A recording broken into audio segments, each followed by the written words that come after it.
This show contains movie spoilers and swearing.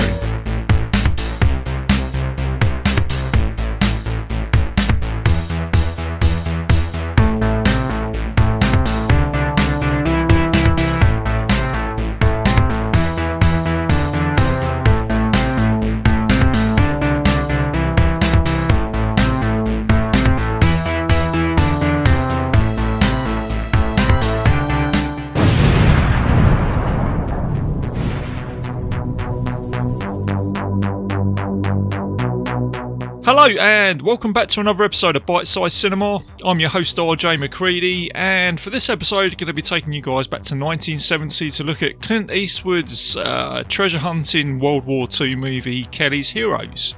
And joining me today for the show is Gary Hill from Cinema Beef Podcast. Gary, how you doing, man? Hey, I'm doing okay here in snowy Northwest Indiana. Doing fine though.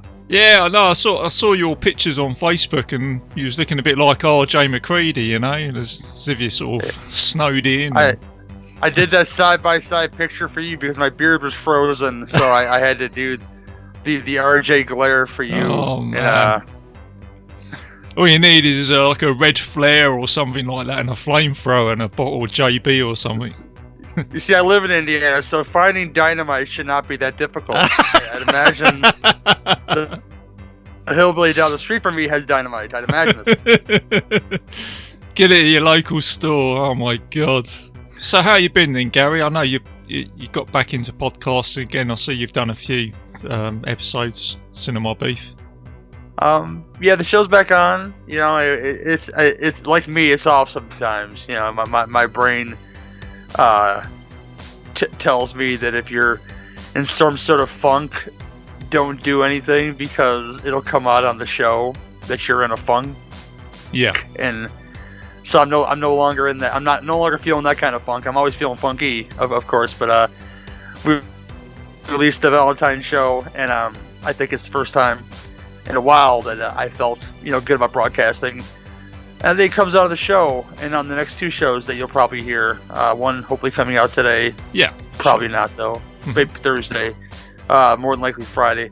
They're both going to be out this week. I don't care if it's dropping the same day. It's just, we'll be all caught up with, and on track with Thursday's recording, which should be released next week, obviously. But, yeah, this is all scheduling talk, and really boring you people, but if you don't have a solid recording schedule, which we're doing Thursday nights now, if anybody ever wants to come on, kind of grating your brain a little bit, and that's what I've been lacking. So, structure people who get shows out on time. It's a lovely thing.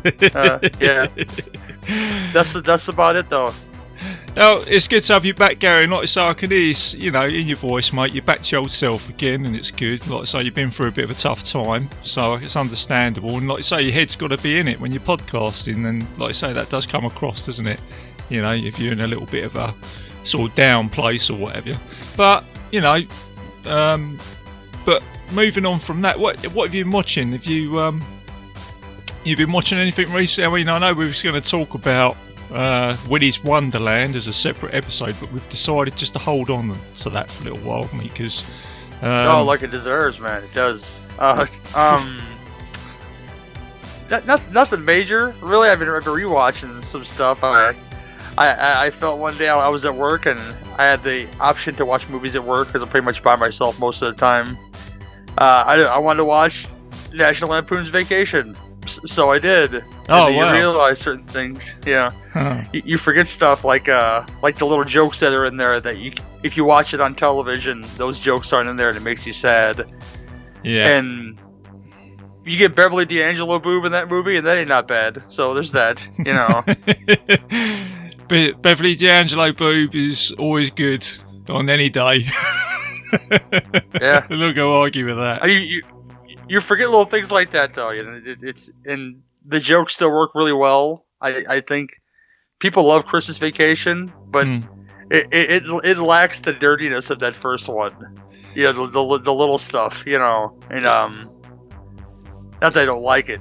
I'm not much of a Christmas person, but I'll still watch Christmas Vacation every year. I was always the National Lampoon's Vacation was the first one I watched. Again, it was late one night on TV, and yeah, it just blew me away, man. Do you know what I mean? I've never actually seen anything like that before, to be honest with you. The line where Audrey and Vicky are on the seesaw, and Vicky goes, "I go with boys and I French kiss." And Audrey's like, "Everybody does that." And she goes, "No, my daddy says I'm the best at it." Like, oh man. It was. See, I watched that as possibly, I think I was about 10 years old, and it just went straight over my head. And then you watch these as an adult, and you kind of, whoa, hang on a second. It's How they so got away quick, with man. that? It's close to That's one of those jokes they don't play on TV when you watch it on TV. So you got to watch it the way it's intended to be watched. And yeah, it's. I do like the catchy song at the beginning. Which Lindsey Buckingham. That's Holiday right. Road. Holiday Road, yeah. It's actually a song which I play in my car, and for a minute I just feel like the Griswolds, you know. Nice, very nice. Yeah, so I do get that. But yeah, you know, there's been some good stuff about on Netflix, and I'm looking forward to. I don't know if there's HBO have taken on The Last of Us, which is a video game. Yeah, it's an adaptation, right? Yeah, that's right. And was it Pedro Pascal from The Mandalorian has taken the mantle for the lead role. I just hope he does better than he did in Wonder Woman 84, because that was something special, and not in a good way. I haven't seen that yet. I've heard mixed reviews about that. Is it bad? It's not very good. He plays the villain sort of in that movie. There's really no clear villain in the movie, which is, when you make a hero film, it's important to have somebody who's the bad guy. And when they're kind of on the fringe all the time, him and Kristen Wiig's Cheetah, it makes it really boring. Oh, right. And okay. and the fact that Wonder Woman cries all the time, it just does nothing for me, you know. Yeah. It's like watching Supergirl on TV. I can't get into it. You want to know why? Because she gets her ass kicked all the time. Right. All the time. And then she stands up, puts her arms on her waist, and smiles like a jackass. I was like, yeah, not into it, man. Well, hopefully it does a better job with this The Last of Us, because, like I say, the computer game's it's just great. It's a really good story for a computer game. So this is what I hear. It's a good game. Oh, it's a really good game. It's got all the ingredients to be good, so we'll see what happens with that. And I know we're gonna do a separate episode on this. We're gonna do a Nicolas Cage episode, which we talked about. Which little shout out to Dan Bone. Gary's gonna join us for that episode, so we're gonna do all that together. But there's so much. I hoard myself on that one, buddy. Yeah, it's the first time Dan knows about it if he's listened to this show. But there's going to be a lot of content we're going to talk about with Cage, so I think we can put this in here. Willy's Wonderland, Gary, what did you think of that movie? You know what? It's a movie they knew what it wanted to be. Mm-hmm. It's a 90 minutes that is very unique, and Nicolas Cage doesn't have any dialogue, and he's beating the crap out of animatronic creatures, and you don't really know why he's doing it, but he definitely has a motivation in the movie. Yeah. And that's all I'm gonna say. They have you by the plot synopsis. You know, I enjoyed myself for 90 minutes, and people are complaining about it. I don't see the hate unless you didn't know what movie you were gonna get. I knew precisely what I was gonna get, so I was very happy. I'm glad you said that, Gary, because I'm the same.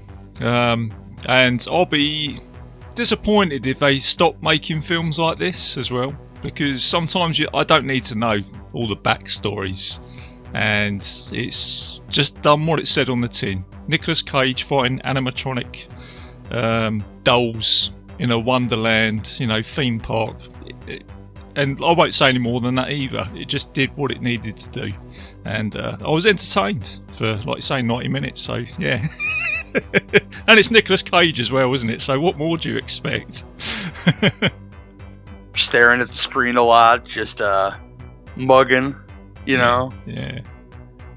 It was wild. I gotta say, it's not one of my favorite Nicolas Cage films, because There's a lot of good ones. It's just it's everything that it intended to be, and it's like Hobo with a Shotgun. What's that about? It's about a hobo who has a shotgun. Yeah. You know, it's right there on the tin, as you said. You know. Yeah, it kind of reminded me of the films that you got from the 80s, which were in the VHS store, which were done on the cheap, but they kind of did what they needed to do. So, and we're still getting those types of movies today, and that's kind of how I saw it. So yeah, got a thumbs up from me, and I think it's one of those movies you probably want to watch with some friends, just have a bit of a laugh for 90 minutes as well, for pure entertainment value. Have you done Psycho Goreman yet? No, I haven't. No, is that any good? Is that worth checking out? It's really stupid, but it's really fun. Yeah. So it's one of those heads or tails things that you might like it, but you might really hate it because it's that kind of movie, Yeah, that's, like I say, there's seems to be a lot of good stuff just floating about at the moment. I liked, I don't know if I spoke to you about VFW, the Veterans for War. That just come to mind, with Willy's Wonderland. I thought it was just the same sort of thing. Do you know what I mean? It's got an insane cast, but I have not actually watched it yet. I watched like the first 20 minutes of it, and not by choice. I haven't gone back to it. I just haven't gone back to it yet. Yeah, that was another fun movie for me, which I reviewed on the show. So, yeah, I just love those types of movies. They're done on a budget.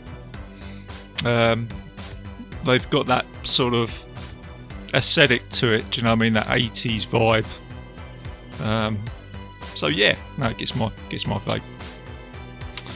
So, should we get into this movie then, Gary? Should we talk about Kelly's Heroes? Sure, I'm here, man. Okay, man. All right, guys. Well, we're going to take you back to Europe, Nazi-occupied France, back in 1944. We'll play you guys a trailer, and we'll speak to you soon. Kelly! What the hell are you doing here? Looking after the colonel, that's what. Shoot him and let's get the hell out of here. Shoot him, we don't get the gold. What gold? Proposition. But you might be interested in helping me out. Oh. I want you to set up a barrage for me. Yeah. If you whisper one word about the gold to these guys, I'm gonna have you bounce from this outfit so fast your feet won't even touch the ground. Okay, Kelly. What is it? I want the intelligence report for this whole sector, and I need them in the next 2 hours. That's nice. What's in it for me? It's behind enemy lines. I got 3 Shermans outside. His name's Oddball.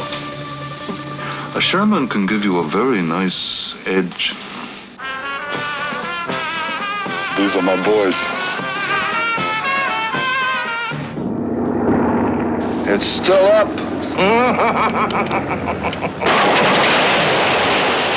No, it ain't. Look, baby, I'm kind of hung up. I need about 60 feet of bridge. Listen, kid, they haven't got you back in the nut ward again, have they? I don't need you. 60 feet of bridge I can pick up almost anywhere. Schmuck. All right. I need at least 100 guys. Where do I find 100 men just like that? Last call better show up, Kelly. Come on, let's move it up. But my hair is still incurred. Oh, sure, I'll get a rupture yet with this thing. Hey, nobody said anything about schlepping his 30 caliber machine gun all over the country. I'll make it $50 if you carry the machine gun, huh? Fire! I thought you said 3 Shermans. Those nuts have brought half the army with them. What is this? Hey, what is this, a ball game? Who are these guys? My friends, the big. And who's that bunch of refugees over there? The band. The band? What do we need a band for? A little paint shop, gang of beautiful people.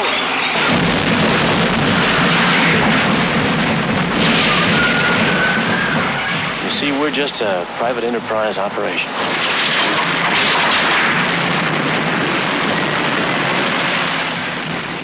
Those freaks!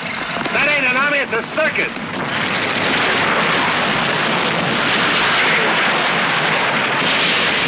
It could be the perfect crime.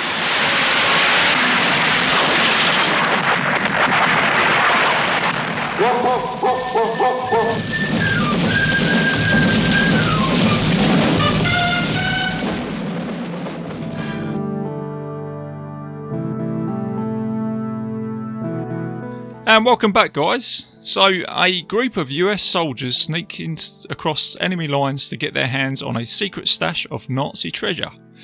It's an adventure comedy war movie. It's got 7.6 on IMDb.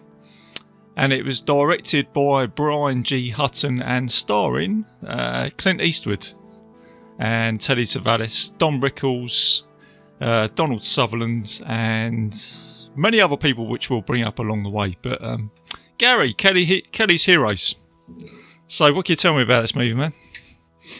Well, this is one of those films that, you know, your dad used to watch that you might not have dug so much as a kid. That was the case with me. You know, my dad loved to watch these old war movies, and I wasn't, you know, I was like 7, so I didn't give a shit about Kelly's Heroes now. But when you see the genre cast that they brought together for this movie, just faces that you recognize, and you know, legends of their craft. I mean, you got Clint Eastwood, you got Telly Savalas, you got Don Rickles in a war movie, for Christ's sake. Man, it's wonderful. Carol O'Connor, Archie Bunker himself is in this movie. Yeah. Harry Dean Stanton talking about hair curlers and stuff. And of course, yes. Everybody's favorite oddball, Donald Sutherland is the face that people recognize from this movie the most, I think, because, you know, I told you about those negative waves, man. You know, it's which has just become a quote. It's become a line, isn't it? Negative waves. It's a line I use, totally. And people understand that quote as well, even now. Even folks that haven't seen the movie, I think they recognize the oddball character because he's been on so many memes and everything else, and you know. Yeah, it's like he steals the show, doesn't he? Really, in this movie, for what the better part. It comes back. It's like he's an American hippie in Europe before the hippies were a thing. I don't know how to explain it. That's the only way I could explain it, you know? Yeah, that's something I was going to say about this film. It's almost as if it's like, what if World War II happened in the 60s? And it's like Donald Sutherland is that sort of archetypical character of what we might have got. You know, as a Sherman tank driver who's like probably smoking some weed and stuff like that, and you know, he's let loose to go and win the war. You know, his way. It's a bit like it'll be like Apocalypse Now or Vietnam and all that sort of stuff. Do you know what I mean? It's kind of bringing that into it. So it's almost like a bit of a fantasy movie, isn't it? In a way. Well, yeah, in a way. I mean, because basically they're given the whole plot of the movie is that they're there. They're in France. They're World War II towards the very end of the war, because in the end, spoilers at the end of the war, they're liberated. So that the war is over, and Hitler had killed himself. I guess that's what they say. But the whole plot is that they have this three-day break, you know, from whatever. They have nothing to do. They have no whores. They have no booze. So they join in on good old Kelly's plan to go find this gold. This what is it, like $16 million in gold bars from a Nazi bank in France. And the more and more people know about them, it's kind of like, you know, they tell 2 friends and they tell 3 friends and they all need something, so they all split up all this gold. Which I think the biggest problem some people have from this movie is where the gold possibly came from, which is probably from all the Jewish people that they robbed of their gold from their fillings and from their houses, and probably melted them down into these bars. Yeah. But this is a problem that people have with this movie, is where the gold came from. But besides that, you would, if you'd never seen it before, you'd think, oh, Telly Savalas, Don Rickles, this is going to be like funny, and parts of it is. I mean, Telly Savalas constantly calling the guy Barbara when his name is Barbara, you know, stuff like that, and Jeff Morris, who people may know as the guy who ran the country bunker in the Blues Brothers. He shows up in this movie as a guy called Cowboy, who's a pretty cool character. Oh, is that him? And, is it? Oh, right. Okay. Oh, yeah. He's quite a cool character in this. You know, he's got that sort of like, I imagine he's is it a Texan accent or something like that? Is it? Yeah. So. but yeah, it's just, it's a pretty balls out war film. I mean, they literally have to go through all this terrain to go find the back door to this town, with Oddball at the helm, because he it's so funny how he comes into play. By the way, we know this random guy that has tanks, but they're just piecemealed together by this mechanic that knows about everything, but he's really messed up too. It's just it's like, oh, by the way, we put this pipe on there, and it makes it like a much bigger gun, and we don't have actual bullets, so we shoot paint on there, and we shoot paint at them, and it really scares the crap out of them. And where he says, Oddball is like, he's got like the best plan in the world, and that's not a plan at all. Yeah, that's it.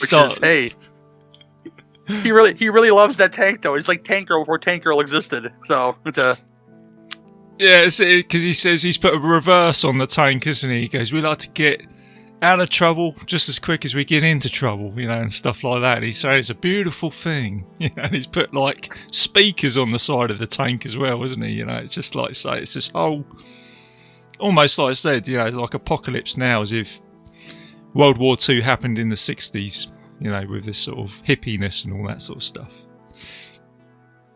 He's a great character. You got Crap Game, who's Don Rickles' character, who's just everyone. This is like the Dirty Dozen or Magnificent Seven. You need all the perfect pieces that go together. Yeah.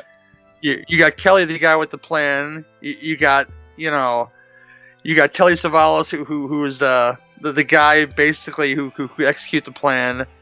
You got Crap Game, who gets all the ammunition. He's a hustler, a consummate hustler. I'd imagine he's running like the betting game around the motor pool or something. Mm-hmm. Who knows what he's doing. They got Oddball, who's just like this crazy guy who has insane mechanical skills because he knows all about the machinery. He knows where to hit the Tiger tanks to make them disabled, and the bit at the end where he finally gets the Tiger tank of his own, but it's all messed up and he just doesn't care. It just sums up his whole character, And he, like I say, it's a piece of junk, and then he's coming out and he said, always with those negative waves, isn't it? It's great. But like I say, with all the characters, every character in this movie just get their own they get their own part, don't they? It just works. Everybody seems to shine in this movie. And like I say, we've got Don Rickles' character, who's great, isn't he? He's at Crap Game, isn't it? And he's basically in for a buck, isn't he? And, Big Joe says to him, oh, I see you've just come out of your hole. And he goes, yeah, I'm coming out now. I'm in for it. So he's great, man. It's just, you've got all these personalities, haven't you? And, like I say, Harry Dean Stanton. It's like Harry Dean Stanton is playing Harry Dean Stanton. It's like the guy, he's a great character actor, but he never seems to change, throughout the years. You look at him and he seems to be the same sort of guy in a lot of the movies that he's played. Well, he plays the same kind of guy at a couple things. He different other times, but this is like his reserved. I think he played many roles like this back in these days, though. And I gotta say, within a war movie, this is supposed to be a war movie, and you pull out a task to pull an impossible task. None of the heroes die in this movie. Yeah, which is kind of crazy. You think there'd be like at least one that be like the sacrifice or something, but none of Kelly's heroes die, which is it kind of makes it like lighthearted in a way. Then, if you ever need a good like lighthearted war movie to watch, but they're still blowing stuff up, I think Kelly's Heroes is the one for you. Yeah, it's almost like Ocean's 11, isn't it? In wartime as well.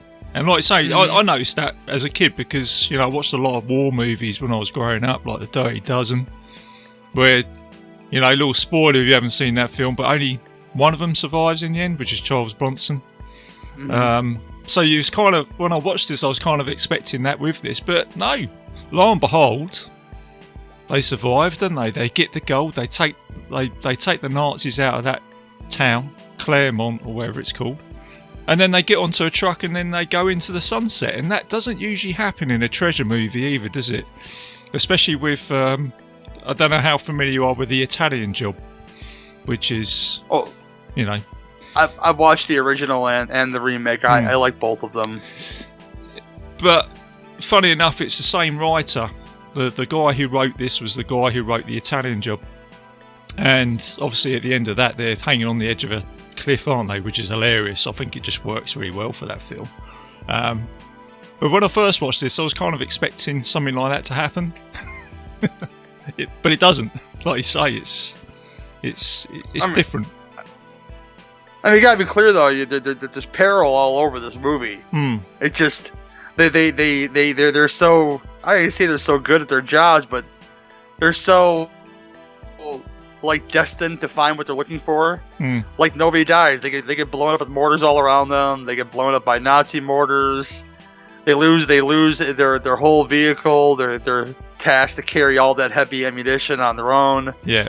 But you know, it's not like it's an easy road to get there. They have a hard road to get there.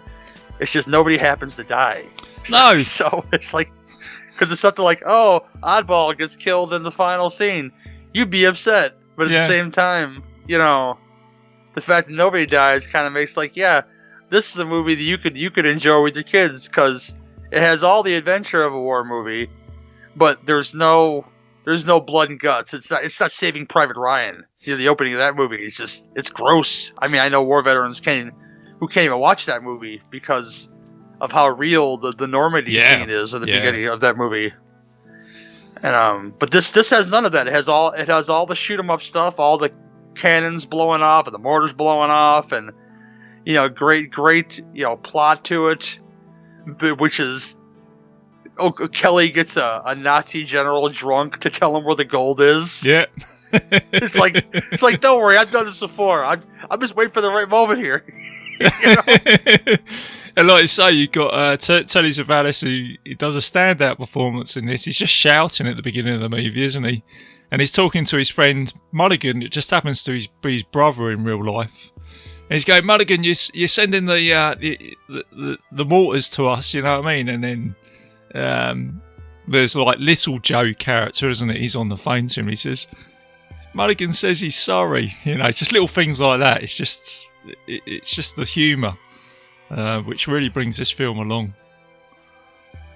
I didn't mention Carroll O'Connor doing stuff in this film, but I think we need more of him in this movie. As he plays General Colt, which is like the main like leader guy, and just listen to Carroll O'Connor scream about blowing up Nazi bridges in France. Yeah, is just like magical, you know. It's wonderful. He just yells into the screen, and it's awesome. That's it, yeah.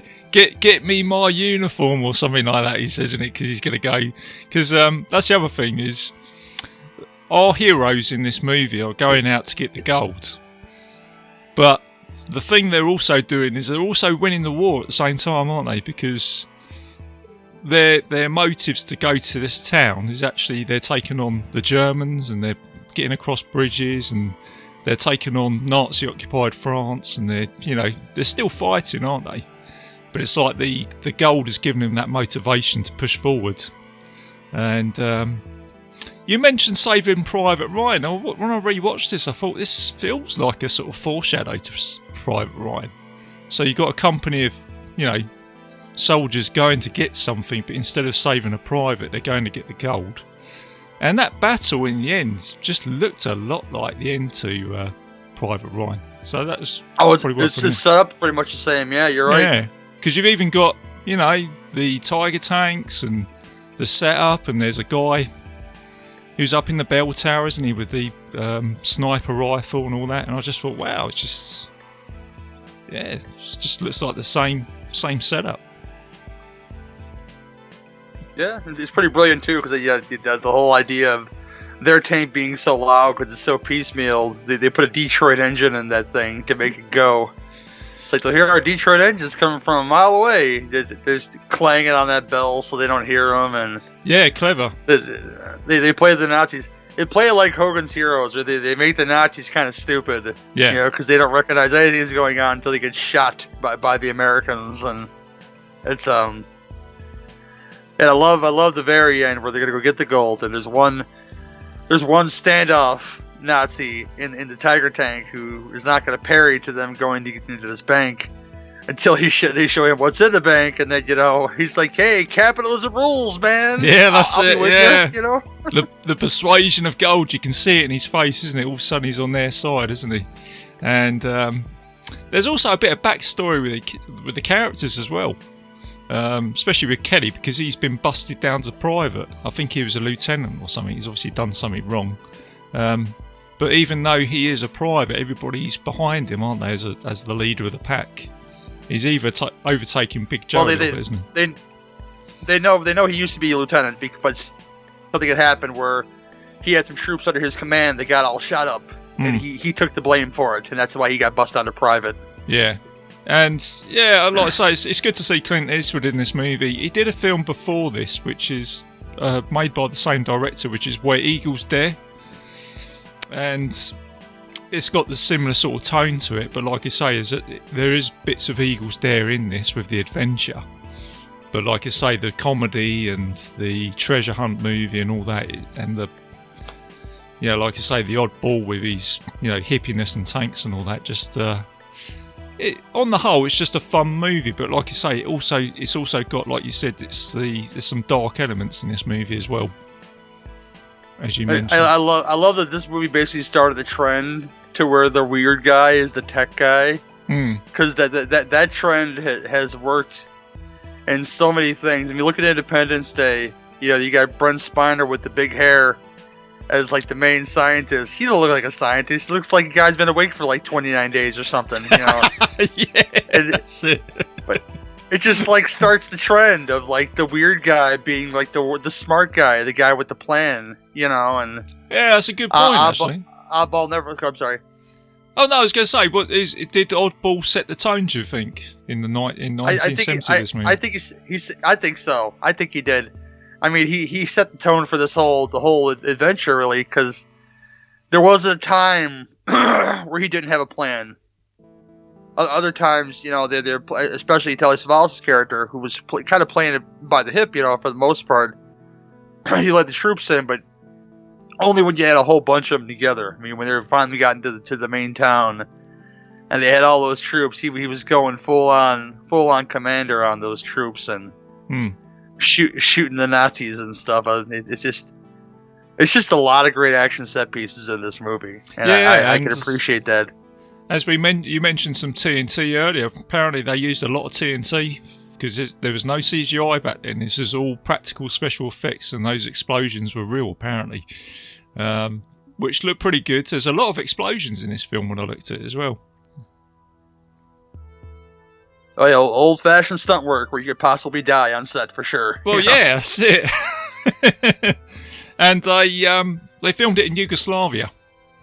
Because back in 1970, Yugoslavia, they had Sherman tanks, a lot of them, and a lot of World War II military vehicles. So they picked that location, and I think that's why this film does actually. It looks quite good as a set piece as well. I think it was done on a budget, but they got a lot out of the money that they had. Oh, I think so for sure. Yeah. And you've also got Lalo Schifrin, who does the music, so he did all the Dirty Harry stuff. So again, there's another time with Clint Eastwood there. And you've also got some Sergio Leone references here. That is an evident, isn't it? Right at the end, isn't it, where they go up to the tank, and you've got the Western music coming on, haven't you? And it almost sounds like Morricone. That last set of music for sure. Where the three of them walk up to the Nazi officer, you hear like that little tinges of Morricone in the score.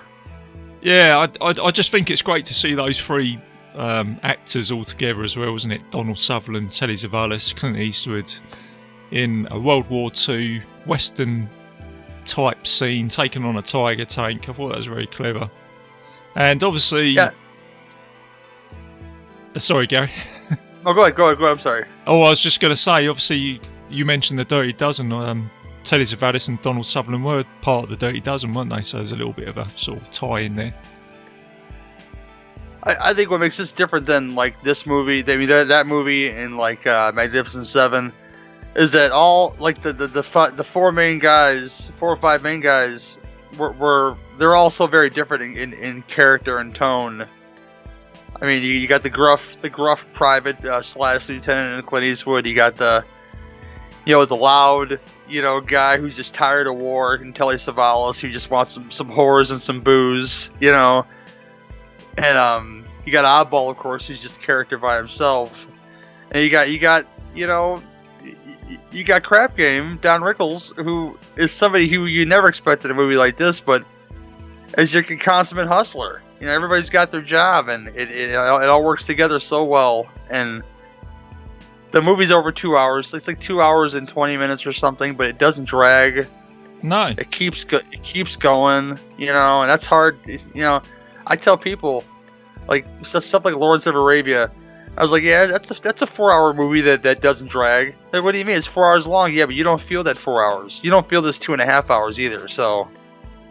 No, that's right. Yeah, because I think, like I say, there's just a lot going on. As we've mentioned, it does go at a pace, doesn't it? Straight from the beginning to the part when you've got Clint Eastwood driving through the enemy village in his vehicle, all to the point at the end when they get away with the gold. It just feels like it's going at a really good pace. And like I say, I don't think there's any point in this movie where I'm bored. I'm just enjoying it.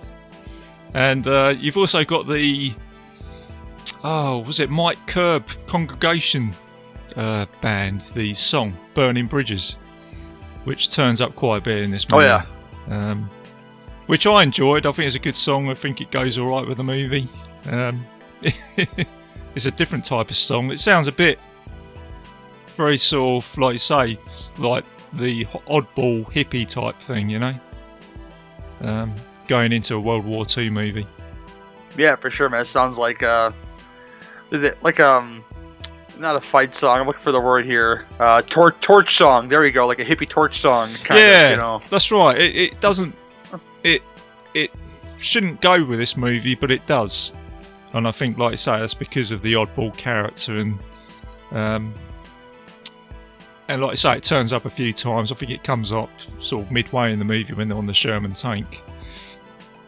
So yeah, it is on the whole, it's just a fun movie, and like I say, I just really enjoyed it when I was growing up. It was certainly in my selection of movies like The Dirty Dozen, Where Eagles Dare, as I mentioned, and then you got this movie here, and I guess, like you say, you had films like, say, even The Magnificent Seven, a group of guys getting together with different personalities to try and effect the goal that they've got to get. In this case, it's a treasure hunt movie, and I'm all about the treasure hunt movies as well. I think that's a great it's great when they bring that into a story. I haven't watched this in a very long time since before this show, and I couldn't recall if they found the gold or not. But I think it'd be just as appropriate if at the end they didn't find the gold. But it has such a jaunty, happy ending. France has been liberated. They're just able to drive right out with this $16 million worth of gold. Yeah. And yeah.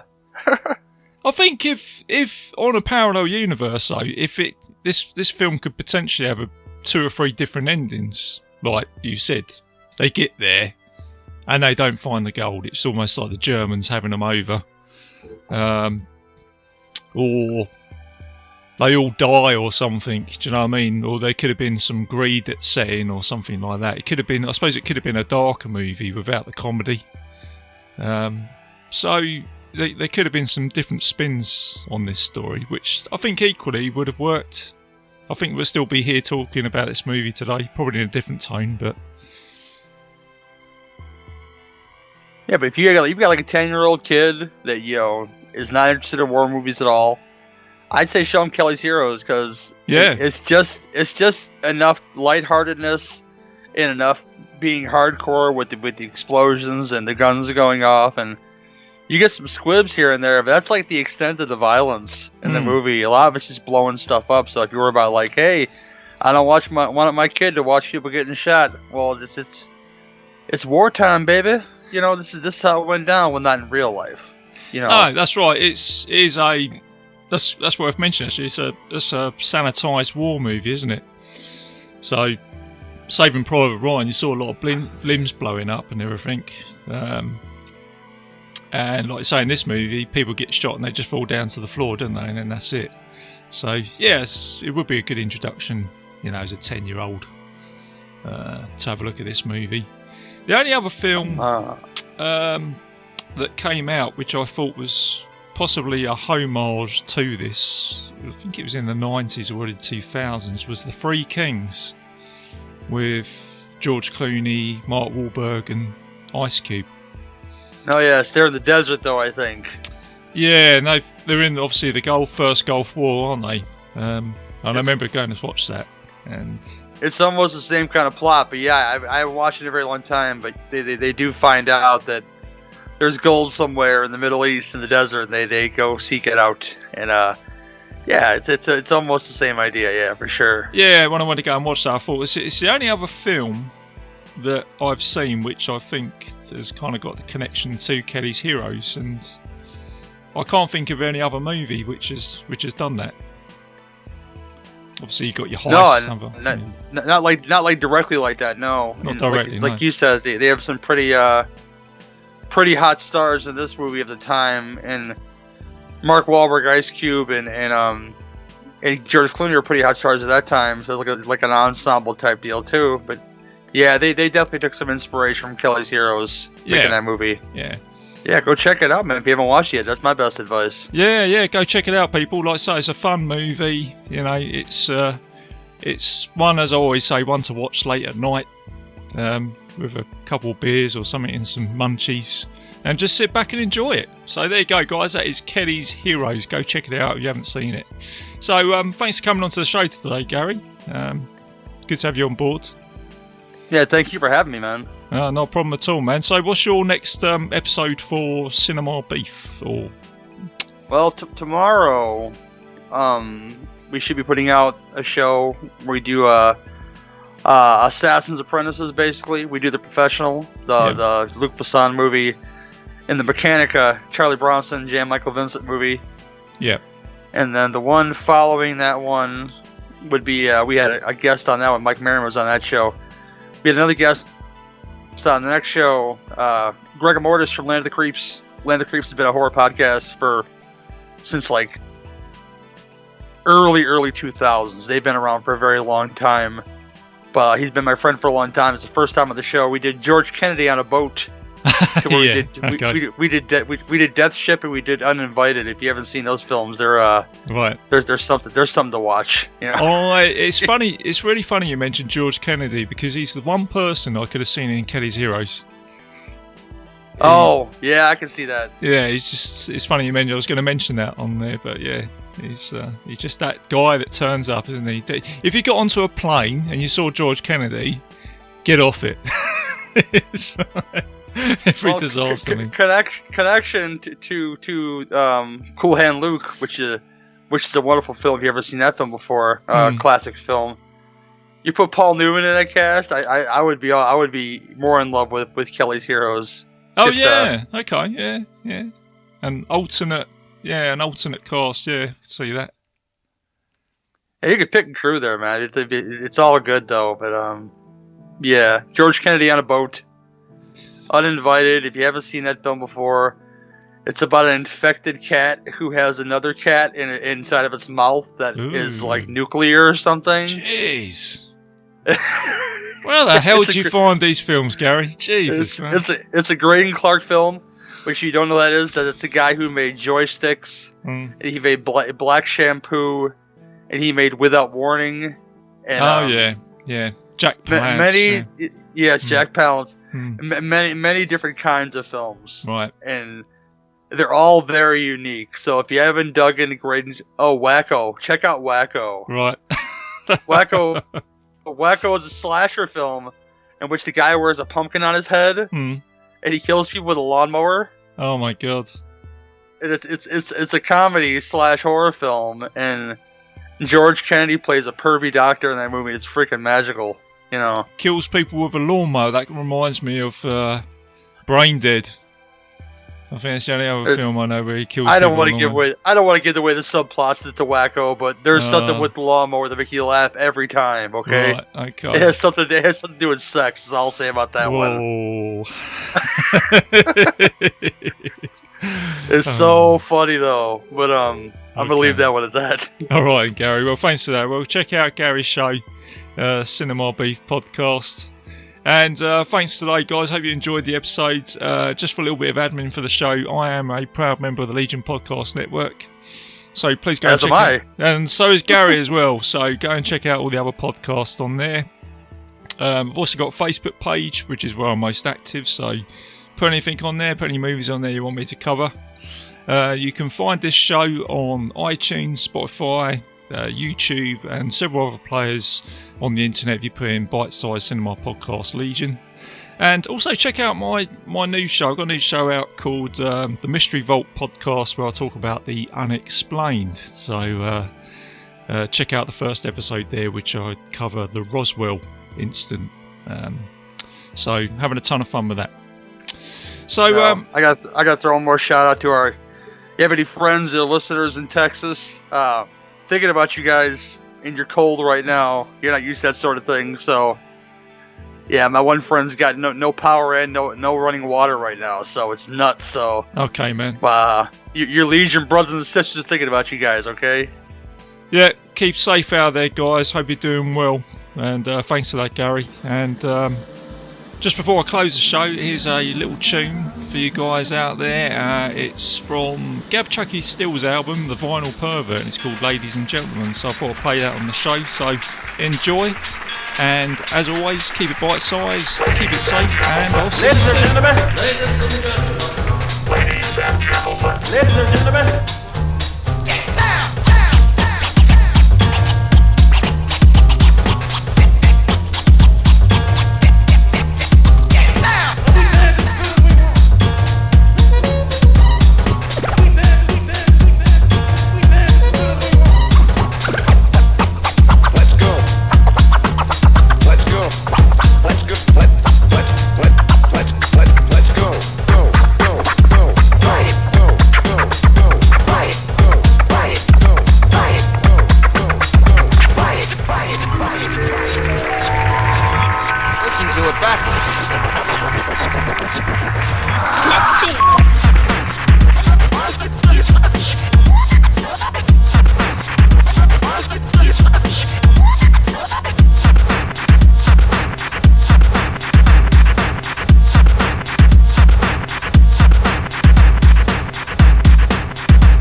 If you enjoyed this show, then make sure you check out the other great shows on the Legion Podcast Network, like Cinema Psyops, Cinema Beef, Devour the Podcast, Duncan and Bo Come Correct, Exploding Heads Horror Movie Podcast, Friday the 13th, Get Slayed, The Helming Power Hour, Hello, This is the Doom Show, Hero Hero Ghost Show, Kill the Cast, Underwater Kaiju from Outer Space, Jerry Hates Action, Legion After Dark, Mental Health, Obsessive Cinema, Discourse, Pick Six Movies, the podcast by The Cemetery, the podcast on Haunted Hill, the Psychosemantic Podcast, Rick Radio, House of Wax, Dude Looks Like the 80s, Rabbit and Red Radio, the Shadecast, Short Bus Cinema, 2 Drink Minimum Commentaries, The VD Clinic, Who Will Survive Horror Podcast, and Witch vs. the Doomsday Clock. With such a widespread of shows, there is guaranteed to be a niche for you to fall in love with. Horror, politics, movies, books, sex, music, commentaries, health, video games, kaiju, action, news, comedy, and opinions that would most likely get you killed in some parts of the world. We are proud to bring you some of the best podcasting in the world. Check us out at www.legionpodcast.com, iTunes, Spotify, Stitcher, YouTube, and any other dark corner of the internet where podcasts can be found.